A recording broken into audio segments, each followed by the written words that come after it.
Saludos queridos hermanos, amigos, un placer estar de nuevo acá en este espacio de los domingos de nuestra iglesia del Cordero de Dios, este espacio para compartir de la maravillosa palabra del Señor, en este espacio que compartimos regularmente, habitualmente por Facebook, y le quiero dar la noticia que ya tenemos nuestro canal de YouTube disponible para que por favor se suscriban. El canal lo pueden conseguir como Iglesia El Cordero de Dios BZLA en YouTube. Suscríbanse a la campanita que vamos a empezar a subir todo este contenido a YouTube para que lo tengan a la mano y puedan ser alcanzados por las maravillosas bendiciones del Señor. Vamos a hacer una oración para poner este tiempo en las manos y en el control del Señor y seguimos con el mensaje del día de hoy. Gracias, Padre Santo, gracias por todo lo que nos das, gracias por este día, por este tiempo, Señor.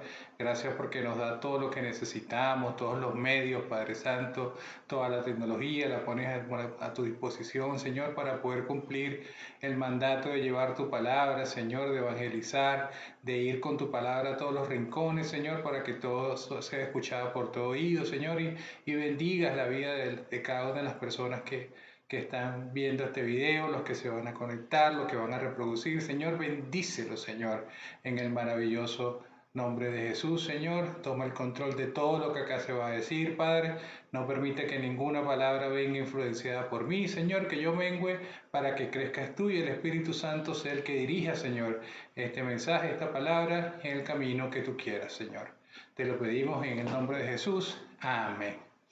Bueno, mis queridos hermanos, la semana pasada estuvimos, la semana pasada, las semanas anteriores, compartiendo una serie que llamamos La muerte y resurrección de Cristo, una serie que llevó varias semanas, una serie muy completa, sobre todo muy apasionante, que nos compartió nuestro pastor Omar Morales. Y a partir de hoy vamos a estar iniciando otra serie que está conectada al final de la serie anterior, pues hoy vamos a empezar a hablar de la resurrección, pero desde la visión de Pablo, de la visión paulina, el apóstol Pablo. La serie anterior era la visión de los cuatro evangelios, ahora vamos a hablar específicamente, a ir más allá en la enseñanza, en la doctrina de la resurrección desde la vista del apóstol Pablo, y para esto vamos a usar y vamos a guiarnos por el Primera de Corintios, la primera carta a los Corintios, el capítulo 15, que es un capítulo, el capítulo más extenso de esta carta, que está dedicado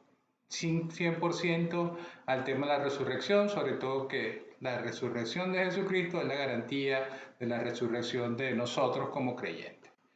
A manera de introducción, podemos decir que a lo largo del libro de los Corintios, de esta carta a los Corintios, perdón, se habían presentado varios problemas. Pablo va lidiando con varios problemas que estaban en la iglesia y en este punto llega a uno adicional, se le adicionó un problema más, y era el hecho que de alguna forma muchos de los creyentes de la iglesia de Corintios estaban dudosos o no tenían certeza sobre lo que es la enseñanza de la resurrección.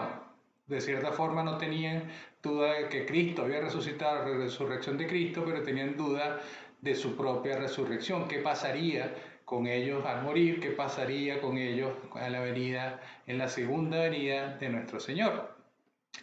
Entonces, Pablo les hace ver en este capítulo que una cosa está conectada con la otra. La resurrección de Cristo está conectada y es indivisible con la resurrección de los creyentes. Si no hay resurrección de muertos, entonces Cristo tampoco resucitó, y si Cristo no resucitó, entonces el cristianismo no tiene ningún sentido.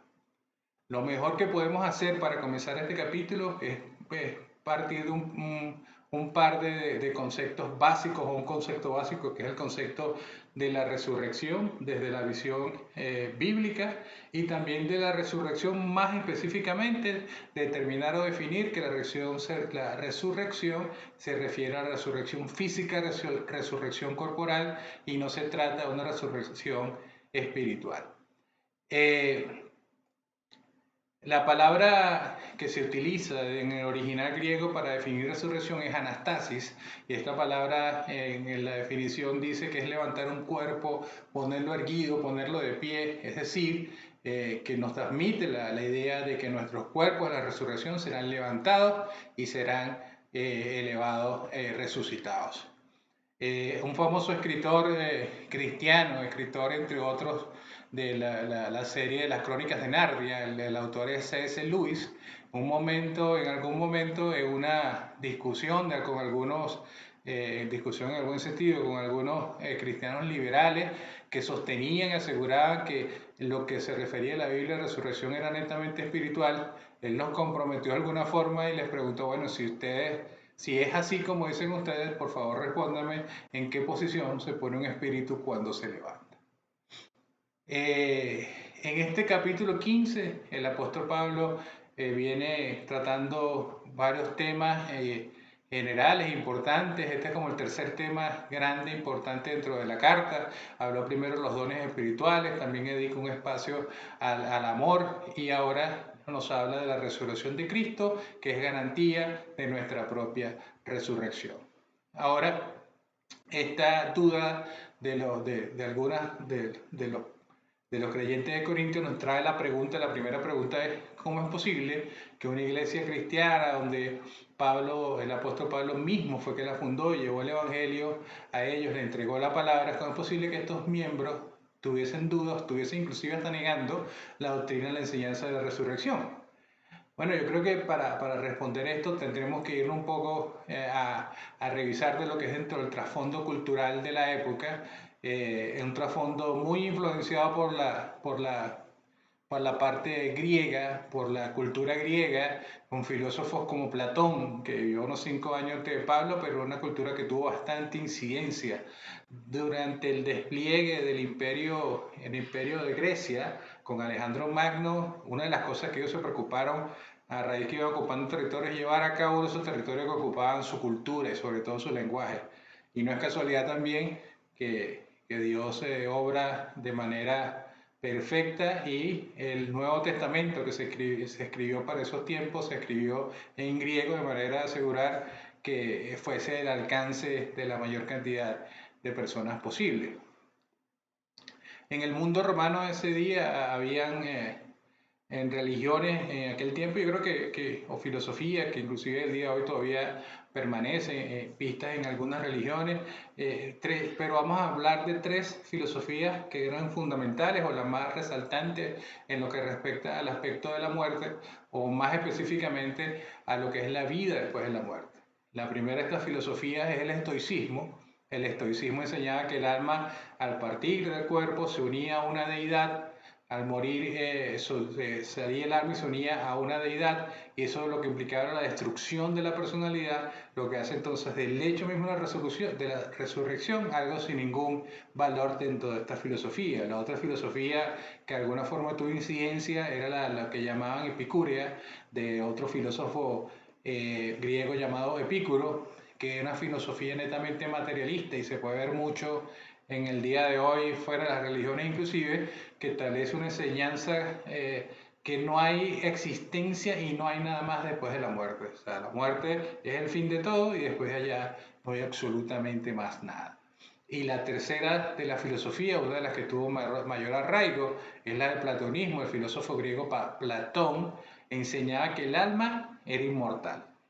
Y eso era muy, muy arraigado de la cultura griega, que el alma era inmortal y el alma cuando el cuerpo moría, el alma abandonaba el cuerpo y sucedía lo que llamaban la transmigración, que es que el alma abandonaba el cuerpo y se alojaba o tomaba otro cuerpo. Esta transmigración o este entendimiento de cambio del alma se puede ver en religiones como el hinduismo en la India en el día de hoy, no solamente en la India, en otros países, pero mayormente en la India, el hinduismo enseña esta transmigración del alma, lo llama inclusive también reencarnación, que el alma pasa de un cuerpo a otro, y hay una variante que no está explícita dentro de los principios de Platón, que ellos también dicen que no solamente de un cuerpo a otro humano, sino puede ser inclusive de una persona humana, el alma puede ir y migrar hacia un animal. Entonces, esta cultura griega principalmente, vale la pena acotar que la iglesia de Corinto está ubicada en Grecia, en lo que es el territorio griego, por eso esa incidencia, esa influencia más fuerte todavía de la cultura, esta cultura griega aferrada en toda Grecia influyó en Corinto, y los corintios entonces, y los griegos en general, veían la cultura de resurrección o la doctrina de resurrección como algo absurdo y sin sentido, porque para ellos implicaba que el alma que se liberaba al morir regresaba entonces más adelante a la prisión del mismo cuerpo que estaba, porque para ellos el cuerpo era una prisión, era la prisión del alma, entonces no tenía sentido que el alma se liberara y regresara al mismo cuerpo, y sobre todo porque ellos tenían la certeza y tenían el pensamiento de que el cuerpo es el origen de todo lo pecaminoso, de todo lo corrupto. El apóstol Pablo, algún momento predicando en Atenas, en el corazón de Grecia, esto lo podemos ver con detalle en Hechos capítulo 17, está dando la doctrina, sobre todo la resurrección. Cuando llegó la parte de la resurrección, tenían muchas dudas, se burlaron del apóstol Pablo, inclusive le dijeron, bueno, ya te diremos otro día, porque de verdad que como que cuéntame una de vaquero donde ganan los indios. No tenía, porque para ellos es totalmente absurdo lo que plantea la doctrina de la resurrección. Pero Pablo les hace ver que la resurrección de los muertos es una doctrina esencial de la fe cristiana y del Evangelio. No se puede ser cristiano y negar la doctrina de la resurrección. Entonces, para probar este punto, Pablo comienza una serie y un proceso de argumentación a través de todo este capítulo, estableciendo la certeza de la resurrección de Cristo. Entonces, visto esta introducción, para ponernos en contexto de qué es lo que vamos a encontrarnos en este capítulo, el capítulo 15 de 1 Corintios, les invito a que tengan sus Biblias para que nos puedan seguir. Yo, en la medida de lo posible, voy a compartir los versos con ustedes, pero para llevar la secuencia y su cuaderno de notas para que lleve el mensaje y lo estudie. Este mensaje, como le dije, el capítulo 15 es el más extenso de la carta de los Corintios, tiene 58 versículos. Vamos a ir agrupándolo en varias partes. Esta es una serie a medida que el Señor vaya ministrando, pero por los momentos del día de hoy, en esta primera parte, vamos a estudiar los capítulos del 1 al 11 en algo que es subtitulado El Evangelio y la certeza de la resurrección. Vamos a leer entonces primeramente los versos del 1 al 4, del capítulo 15. Permítanme, se los comparto para seguirlos acá. Dice la palabra del Señor, versículo 1. Además os declaro, hermanos, el evangelio que os he predicado, el cual también recibisteis, en el cual también perseveráis. Por el cual asimismo, si retenéis la palabra que os he predicado, sois salvos si no creísteis en vano. Versículo 3, porque primeramente os he enseñado que lo que asimismo recibí, que Cristo murió por nuestros pecados conforme a las Escrituras, que fue sepultado y resucitó el tercer día conforme a las Escrituras. Entonces, esto es lo que nos muestra los primeros 4 versículos. Lo primero que establece Pablo, lo primero que dice es que el Evangelio es parte de la resurrección, es parte del Evangelio, y no existe Evangelio sin la resurrección. Pero ¿qué es el Evangelio? ¿Qué es este mensaje? El Evangelio no es las palabras y del discurso del Sermón del Monte del Señor Jesús, tampoco es los 10 mandamientos, ni tampoco es la ley, la Torá. El Evangelio es una serie de hechos sucesivos que son la muerte, sepultura y resurrección relacionados a una sola persona, y esa persona es la persona de Cristo. Cualquier otro evangelio que enseñe una esencia o trate de desviarse de estos parámetros, de este corazón de lo que es el mensaje del evangelio, cualquier cosa diferente debe ser considerado anatema o maldición, como dice el mismo apóstol Pablo en la carta a los Gálatas, en el capítulo 1, el versículo 8, dice que así sea un ángel o sea otra persona, sea quien sea, que trate de llevar un evangelio diferente, sea considerado anatema o maldito. Y es tan importante, o era tanto lo que quería resaltar Pablo que el versículo siguiente, el versículo 9, dice exactamente lo mismo. Creo que le antepone nada más el reitero y después vuelve a decir exactamente lo mismo. Que cualquier evangelio llevado diferente sea considerado anatema. Y ese es el evangelio que los corintios habían recibido, esos hechos de la persona de Cristo. Entonces, ¿qué es lo que se refiere específicamente Pablo en el contexto de recibido? Porque si lo vemos ligeramente, podemos decir que, bueno, fue recibido porque Pablo lo dijo y lo escucharon, o lo entregó unos pergaminos y lo guardaron. El concepto de recibido dentro de la parte espiritual también tiene algo más profundo, y yo creo que perfectamente podemos entender o captar el sentido de esto voy a leerles acá el Evangelio según San Juan, en el capítulo 1, los versículos 11 y 12. Dice la palabra del Señor, versículo 11 dice, hablando de Jesús, dice, a lo suyo vino y los suyos no le recibieron. El versículo 12 dice, mas a todos los que le recibieron, a los que creen en su nombre, le dio la potestad de ser hijos de Dios. Entonces recibir es eso, es más allá de escuchar, es creer y guardar la palabra, es vivir la palabra. Es creer no es algo sencillo, es algo de fe, es un acto de fe. El creer, y habla también este capítulo de confesar con nuestras bocas, la confesión, el creer, tiene que llevar un arrepentimiento genuino, reconocimiento primeramente del acto de Cristo, después un arrepentimiento genuino y una conversión que es necesariamente la muestra de que hay una recepción del Evangelio. Y después dice que porque creyeron también perseveráis. Hablando de los corintios, ustedes lo recibieron y perseveraron. Y cuando hablan de perseverar, con respecto a lo que es la santidad, la perseverar es la santidad de ese paso cuando usted recibe y cree el Evangelio, pasa en la que es la santidad posicional, que sale de las tinieblas a la luz divina, de las tinieblas, porque recuerde que nosotros nacimos por la naturaleza que viene de la naturaleza caída, del Edén, de Adán y Eva. Somos pecadores, vivimos en las tinieblas. La misma palabra que se usa para tiniebla en el original hebreo es la que se usa para verdad. Entonces venimos de esas tinieblas y nos saca a la luz. Y luego viene, una vez en ese camino de la luz, la perseverancia, que es caminar en la santidad progresiva, que es ir creciendo dentro del camino que es angosto, pero es el camino que conduce a la vida, a diferencia del camino ancho que la mayoría toman, que es un camino de perdición. Luego el versículo 2 dice, por el cual asimismo si retenéis la palabra que os he predicado, sois salvos si no creísteis en vano. La gracia de Dios en Cristo es una característica exclusiva del Evangelio, y la gracia como tal, que es el centro, para mí es el centro de todo el mensaje de la Biblia. La gracia es un concepto que solo lo maneja la Biblia, que solo lo maneja el cristianismo. No hay en otra religión ni un concepto parecido a lo que es la gracia de Dios, que es no solamente que nos da un regalo que no hemos pedido, un regalo que es su voluntad, sino es un regalo que no merecemos. Algo que merecíamos, todo lo contrario, nos da algo. El Señor es el regalo no merecido, como se suele llamar la gracia, y la gracia es mucho más complejo que todo eso. La gracia es el centro del mensaje. La gracia entra con el Señor Jesucristo.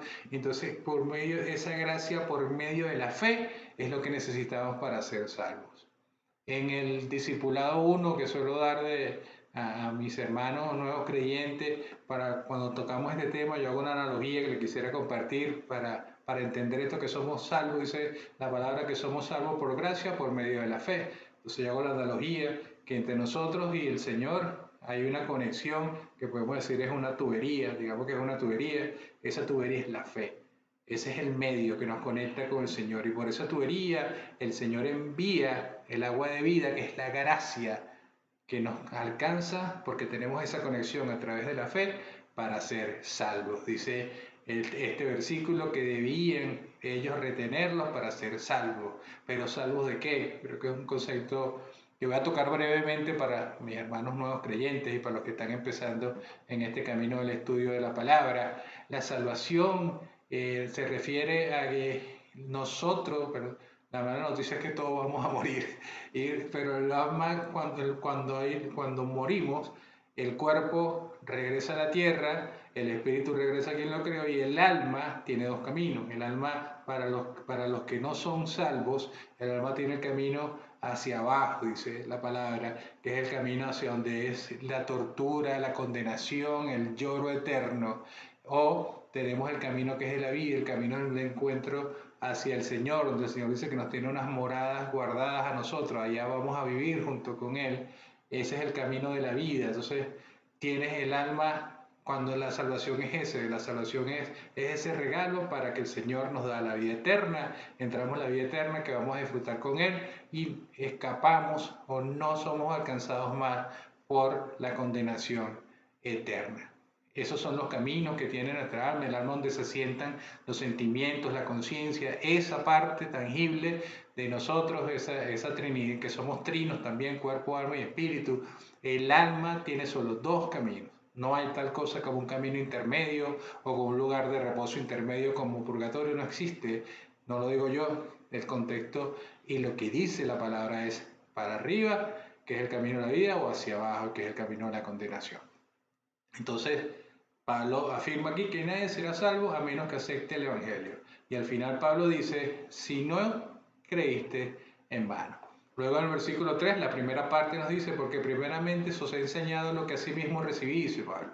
Entonces, esta parte del versículo dice que lo que recibí nos puede dar primero la respuesta de que Pablo, por ser apóstol, muchos podrán inferir, bueno, seguro fue uno de los que originó junto con los otros discípulos, apóstoles que están con Jesús, el Evangelio, y no es así, Pablo lo recibió, y tampoco es una invención de Pablo que empezó a repartir por ahí, a adoctrinar, sino que es algo que Pablo recibió, dice, algo que recibí, como recibí, lo estoy dando. Pero ¿qué fue de quién lo recibió? Dice la palabra del Señor que Pablo lo recibió directamente de nuestro Señor Jesucristo. Esto lo podemos ver en Gálatas 1:2, Efesios 3:3, en esta misma primera carta a los Corintios, capítulo 11, versículo 23, Pablo dice que esto lo recibió directamente de nuestro Señor. En la parte B de este versículo 3, o la segunda parte, dice que Él murió por nuestros pecados conforme a las Escrituras. La muerte de Jesús por nuestros pecados es lo que conocemos como el sacrificio sustitutivo. El sacrificio de que una sustitución. El Señor Jesucristo se puso por nosotros. Ese es un sacrificio donde el Cordero se inmola por nosotros y un sacrificio que está señalado, es apuntado desde el principio al final, hasta el final de la Biblia. Desde Adán, Caín, Abel, la ofrenda aceptada de Abel, la ofrenda que fue el sacrificio de un animal desde ahí. Luego, cuando el Señor a través de Moisés saca a su pueblo de Egipto, para escapar del ángel de la muerte, tiene que sacrificar un cordero y con la sangre del cordero pintar los dinteles de la casa. Esa sangre de ese cordero los salvó en ese tiempo. Luego viene la parte de la ley de Deuteronomio, Levítico, donde hacían los sacrificios en el templo, se agarraban los animales, se agarraban los corderos, y en los corderos se ponían la mano como para hacer la transferencia de los pecados, y luego se mataba ese animal para que los pecados murieran ahí. Todo esto lleva al sacrificio único y perfecto que nos dice el libro de Hebreos, que es el sacrificio que se hizo una sola vez y para siempre, que es el de sacrificio de Jesús. Entonces, toda la Biblia venía dando como las imágenes de lo que sería el sacrificio. Desde el principio ha sido así. La Biblia es un libro inspirado por el Señor, donde el actor principal, el centro de la Biblia, es su Hijo Jesús. Entonces, Cristo fue sepultado y levantado el tercer día. Esa es la esencia del Evangelio. Entonces, palabras más sencillas, Cristo no solamente vino, como dicen muchos, a dar un ejemplo de vida, un hombre que actuó correctamente, sí lo hizo, pero no solamente vino a eso. No es tan sencillo lo que vino Cristo a hacer, a dar un ejemplo de vida, aunque su obediencia es un ejemplo. Tampoco vino a mostrarnos solamente el inmenso amor del Padre, que sí lo mostró también, porque dice la palabra que de tal manera amó Dios al mundo, que dio a su Hijo, eso es la muestra de amor. Pero esencialmente lo que Cristo vino a hacer acá fue un cambio de expediente. Este cambio de expediente ocurre en la cruz del Calvario, cuando Él sufrió el castigo que nosotros merecíamos por pecadores. La paga del pecado es la muerte, y Él en la cruz fue puesto sobre Él el pecado del mundo. El pecado de nosotros Él lo llevó, Él se puso por nosotros, hizo una sustitución, y lo que merecía, y lo que él merecía o lo que él le correspondía a causa de su obediencia, que eran las bendiciones por la gracia, eso nos los entregó a nosotros. Ese fue el cambio que hizo. Nosotros le dimos nuestro pecado y Él nos dio su justicia. Dice el apóstol Pedro en su primera carta, el capítulo 3, versículo 18, el justo murió por los injustos para llevarnos a Dios. Y él finaliza este versículo 3 diciendo, y esto conforme a las escrituras. ¿Cuál escritura? Obviamente se está refiriendo acá al Antiguo Testamento, a la Torá, a las Escrituras, algo que era muy importante para el apóstol Pablo. Cuando Pablo estaba preso, que fue a visitarlo a Timoteo, le dijo que le llevara la capa, porque seguramente tenía mucho frío, pero también le llevara los libros y sobre todo los pergaminos. Los pergaminos era la escritura, los pergaminos esto que siempre acompañaba a Pablo. Pablo, un estudioso desde su tiempo de fariseo, estudioso, acucioso de la Torá, de la ley, estudioso de la palabra. Entonces eso lo podemos ver en esos pergaminos, en ese Antiguo Testamento. Hay muchas referencias como en Salmos 16, Salmos 22, Salmos de David, son que salmos que se escribieron 1000 años antes del nacimiento de Jesús. En Isaías 43, 52, en esto, el Antiguo Testamento ya se anunciaba la muerte y resurrección de Jesús. Por eso esto que pasa, estos eventos del Evangelio son conforme a las Escrituras. Luego en el versículo 4 dice, y que fue sepultado y que resucitó el tercer día, conforme a las Escrituras. Entonces, el verbo que se utiliza aquí para resucitó al tercer día, el verbo que se usa para, el tiempo verbal que se usa para resucitó es diferente al tiempo que se usa en lo que se menciona anteriormente como murió y fue sepultado.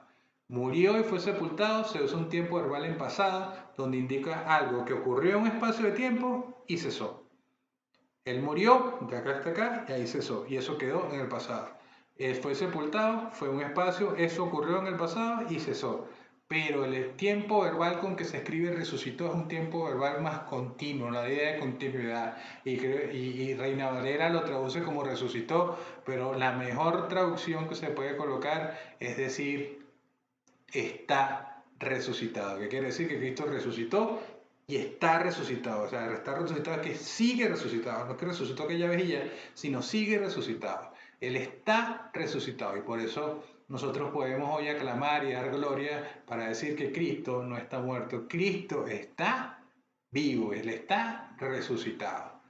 Entonces, hablando ahora de la parte de lo que quiere mostrar Pablo, la certeza de la resurrección de Cristo específicamente, en esta primera parte, podemos decir que si alguien pudiera probar, alguno de los detractores, opositores al Evangelio, alguno pudiera probar que algunos de estos hechos del Evangelio en realidad no ocurrieron, el Evangelio perdería completamente su razón de ser.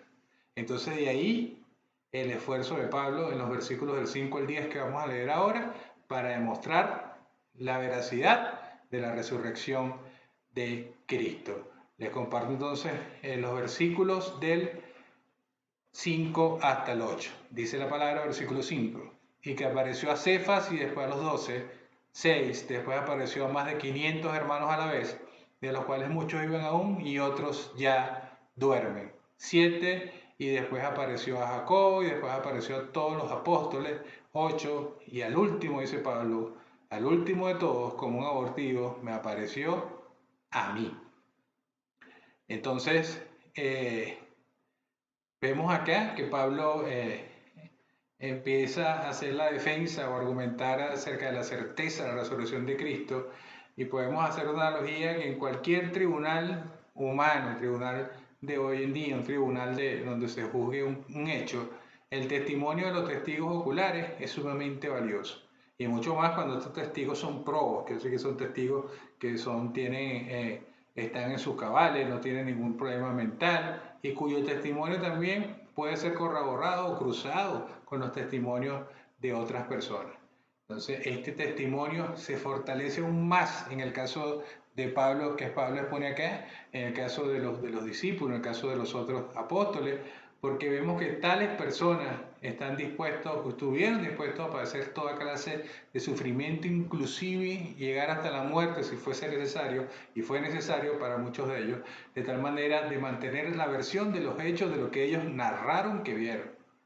Nadie, mis hermanos, muere por una mentira o llega hasta ese momento, hasta allá, por una mentira, o por lo menos no sabiendo que es una mentira. Muchos han muerto por una mentira, pero sin saberlo. Es decir, un ejemplo, cualquiera de los seguidores de Hitler seguramente creyeron que lo que él decía era verdad y por eso lo siguieron y hasta seguramente murieron por él. Pero no con el convencimiento de que era una mentira, porque nadie lo va a hacer. Entonces, estos hombres que menciona Pablo en esta lista tenían ese convencimiento y esa certeza. Entonces, dentro de este mismo tribunal, imaginemos al apóstol Pablo como ejerciendo la defensa, el abogado defensor, y empieza a llamar a la lista del testigo. Y el primero que llama es a Cefas. Cefas es el nombre arameo para Pedro. Ese es el primero que llama de la lista de los testigos el apóstol Pablo. Y mis hermanos, este es un hecho contundente porque no hay una explicación lógica para poder justificar el cambio tan impresionante que tuvo Pedro antes y después de la resurrección del Señor.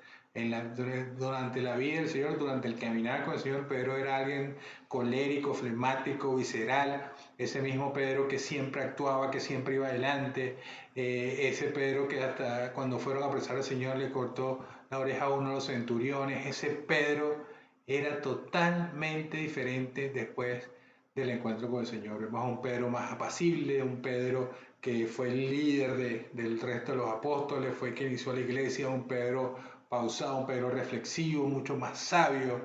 Es un Pedro totalmente diferente. El primero que se le aparece al Señor es a él, dice el apóstol Pablo. Me imagino que luego le ha dicho, bueno Pedro, vamos a hablarlo de la negadita esa que me echaste.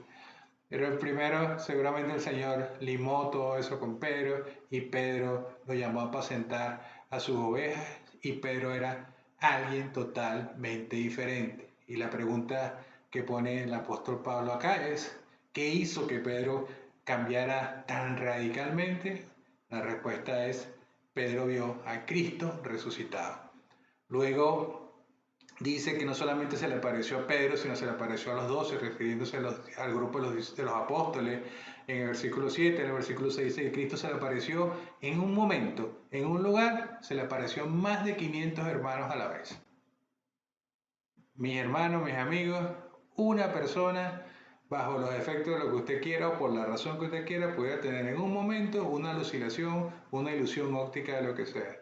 Pero pareciera prácticamente imposible que 500 personas, más de 500 personas al mismo tiempo, tengan una ilusión, tengan una visión equivocada de algo que no existe.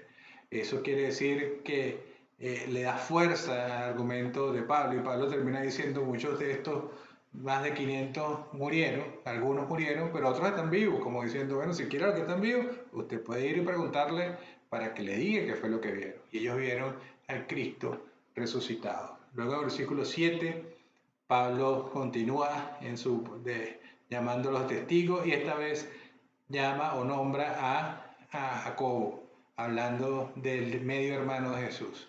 Cristo Jesús tuvo más hermanos y hermanas y uno de ellos era Jacobo. Ahora, ¿por qué es interesante el testimonio de Jacobo? Porque Jacobo, durante toda la vida y ministerio del Señor Jesús, durante todo su tiempo, su paso por esta tierra, Jacobo no creyó en Cristo, ni como Mesías, ni como Redentor, ni como Salvador, en lo absoluto. Inclusive Jacobo, no solamente Jacobo, sino sus hermanos, nunca creyeron en él. Podemos ver detalles de esto en Juan, en el Evangelio según San Juan, en el capítulo 7, donde vemos que en un momento van a buscar a Cristo, le dicen que están tus hermanos, y pues Cristo dice que los hermanos que lo están tildando de loco, y el Señor dice que sus hermanos son los que hacen la voluntad de su Padre y no son los demás. Así estaban ellos, así era Jacobo. Jacobo no creía, mucho menos cree que su hermano que estaba ahí, mi hermano va a ser el Redentor y el Salvador de la tierra, no cree, este es el Mesías, no puede ser. Ese mismo Jacobo vino a ser uno de los líderes más importantes de la iglesia primitiva. Ese mismo Jacobo, llamado también Jacobo el Justo o Santiago el Justo, fue el escritor de la epístola de Santiago. Y ese mismo Jacobo selló su fe con una vida de martirio, una vida entregada de sacrificio por el Señor. La pregunta es la misma. ¿Qué hizo un cambio tan radical en la vida de este hombre? ¿Cómo es posible que Jacobo llegara a aceptar que su medio hermano era el Cristo, que vio a ese Cristo resucitado? Y luego Pablo de la lista se nombra de último, dice, y el último de todos como un abortivo. Cuando habla aquí de abortivo quiere decir un nacido fuera de tiempo, o mejor dicho, antes de tiempo, que está en una época que puede ser abortado, por eso el término, que no es nada bonito, pero es abortivo, me apareció a mí. Este es uno de los testimonios más contundentes, pues Pablo, quien fue conocido, era su nombre original, Saulo de Tarso, ha sido uno de los perseguidores más crueles que tuvo la iglesia en los primeros años, como dice después en el versículo 9. Y Pablo dice, no es que yo tuve una ilusión, no es que yo tuve una visión, a mí se me apareció Cristo, dice el apóstol Pablo. Entonces, si a toda esta defensa que está levantando con testigo el apóstol Pablo le añadimos el hecho de que los opositores al cristianismo no han podido nunca, no pudieron y no podrán presentar el cadáver de Cristo, le sumamos el hecho que no pueden desmentir a los apóstoles ni con esto, ni con el hecho de que la tumba está vacía y nunca, a pesar de que estuvo custodiada fuertemente y con una piedra bloqueando la salida, el Señor no está ahí. La tumba de Cristo, a diferencia de otros grandes hombres de cualquier religión, de cualquier aspecto que los tenga que llamar en la vida, que ha tenido muchísimos seguidores, la diferencia es que ellos murieron y siguen muertos y el Señor está resucitado. Luego los versículos 9 y 10 dice, porque yo soy el más pequeño de los apóstoles, dice Pablo acá muy humildemente hablando de él, que no soy digno de ser llamado apóstol porque perseguía la iglesia de Dios, lo que le decía ahorita, pero por la gracia de Dios soy lo que soy y su gracia no ha sido en vano para conmigo, pues he trabajado más que todos ellos, les comparto acá, disculpen, porque he trabajado más que todos ellos, versículo 10, pero no yo, sino la gracia de Dios conmigo.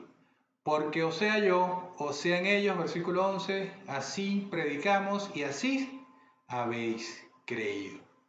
Entonces, eh, aquí en el cierre vemos que el hecho del apóstol Pablo, que es uno de los testimonios más contundentes, hombre que persiguió a los cristianos, no solo los persiguió, sino llegó a forzar a los cristianos a que maldijeran el nombre de Cristo. Entonces, ¿cuál fue esa experiencia que tuvo Pablo? Bueno, Saulo de Tarso, para convertirse en el más grande misionero, se encontró con el Cristo resucitado.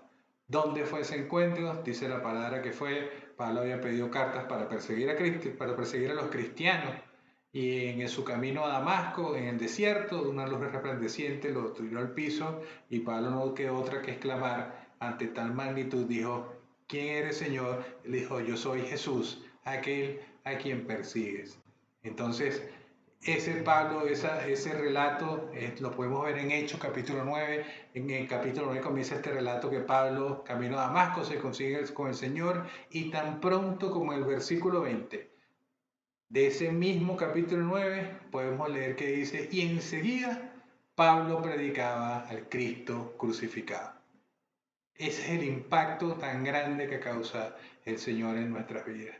Una vez creemos en Él, nuestra vida necesariamente cambia, nuestra vida necesariamente da un giro. Esa es la conversión, esa es la muestra de que el Señor llegó a tu vida y que tú lo aceptaste y en el hecho del Evangelio de lo que Él hizo por ti. Su sacrificio es único, perfecto y no hace falta nada más, dice la palabra del Señor.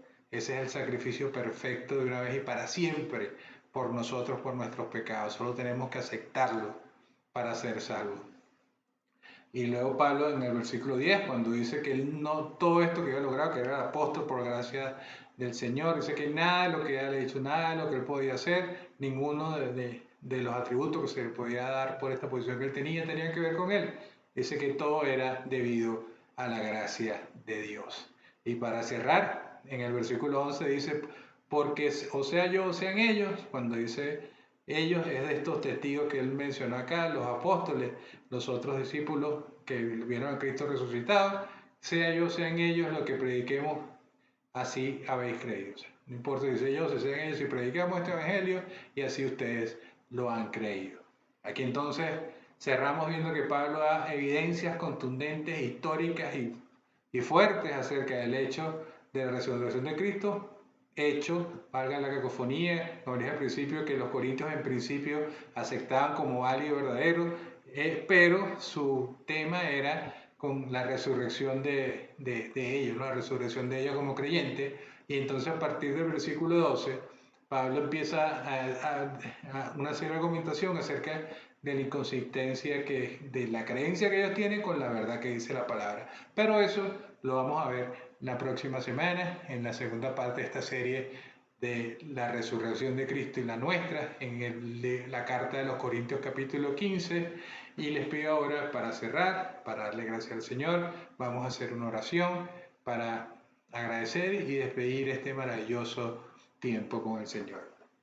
Padre Santo, te agradecemos de todo corazón, Padre. Padre, te amamos, Señor, eres todo para nosotros, Señor. Padre, gracias por esta palabra que nos nutre, Señor. Gracias, Señor, por este mensaje. Gracias, Padre. Bendigo la vida de todas las personas, Señor, que escuchan este mensaje. Bendigo la vida, Señor, de todas las familias, de la gente que alcanzará este mensaje, Señor, porque este mensaje, tu palabra, Señor, no regresará a ti vacía, sino cumplirá su propósito, Padre Santo. Padre, gracias por este tiempo, gracias por los medios, Señor, porque has puesto todo, Señor, la tecnología, todo lo podemos tener a disposición de tu obra, Señor, para servirte, para glorificarte, Señor. Todo lo que hacemos, Señor, es reconocer tu sacrificio, el sacrificio de tu Hijo, Señor, el amor inmenso tuyo por la humanidad, Señor. Te damos gracias por el hecho de la salvación, Señor, porque nos regalas lo que no merecemos, Señor, porque no merecemos nada de lo que nos das, Señor, pero tú eres un Padre bueno. Padre, te bendecimos, Señor. Toda gloria y alabanza sea para ti, Señor, y para el Cordero por los siglos de los siglos. Amén. Muchísimas gracias, mis queridos hermanos. Gracias por su tiempo, gracias por su atención. Nos vemos la semana que viene. Que Dios los bendiga, que Dios los guarde.